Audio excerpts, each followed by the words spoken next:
गैर मुल्की कुव्वतों की अजल से कोशिश रही है कि अवाम को पाक फौज के खिलाफ किया जाए, जिससे मुआशरा तकसीम हो और उस तकसीम से अवाम के दिलों में रहने वाली फौज भी तकसीम हो जाए।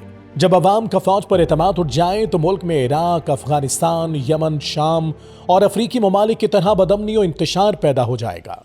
तहरीक इंसाफ और मुल्क दुश्मन अनासर इसी तरह के एजेंडे पर कारबंद हैं कि किसी तरह फौज और ISI को नुकसान पहुंचाएं।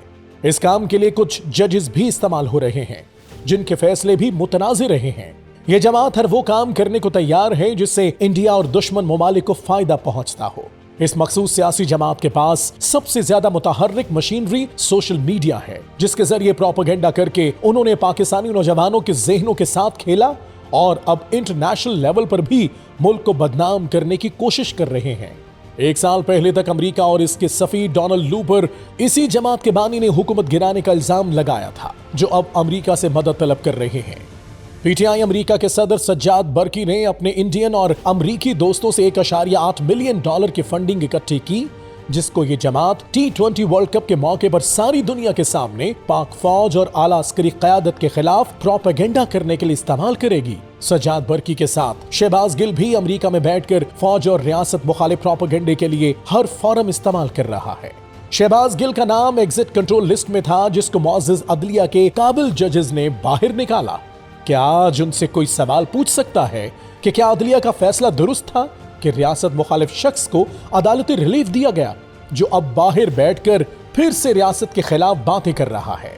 इस मखसूस जमात को वतन अजीज के दुश्मनों और उनके हैंडलर्स से फंडिंग भी मिल रही है, जिनकी शर्त यह होती है कि आपने पाक फौज और रियासत के खिलाफ बयान देना है और बदले में आपके वारे न्यारे हो जाएंगे। यही जमात मुल्क में 9 मई जैसे वाकयात की भी मास्टरमाइंड है और अब 8 जून को पाक भारत मैच की आड़ में फौज और उसके सिपह सलार के खिलाफ नफरत अंगेज मुहिम चलाने की तैयारी कर रही है। किसी भी मुहज़्ज़ब मुआशरे में आज तक इस तरह नहीं हुआ कि किसी मुल्क की फौज के सरबराह के खिलाफ किसी मुल्क में इस तरह का झूठा प्रोपेगेंडा किया गया हो।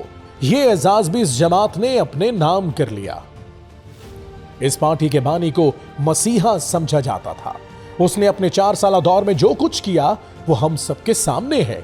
फिर भी प्रोपेगेंडे में बड़ी ताकत होती है।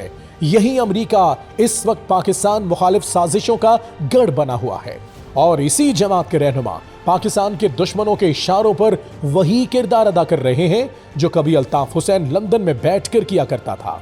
शायद ये जमात अपने लिए खुद ऐसे रास्ते का इंतखाब कर रही है जो बंद गली की तरफ जा रहा है। अब इस मखसूस सियासी जमात के बानी का भी वही अंजाम होने वाला है, क्योंकि जो भी रियासत के खिलाफ गया अवाम ने उसका मुहासबा किया और उसके हर तरह के बयानिए को मुस्तरद कर दिया।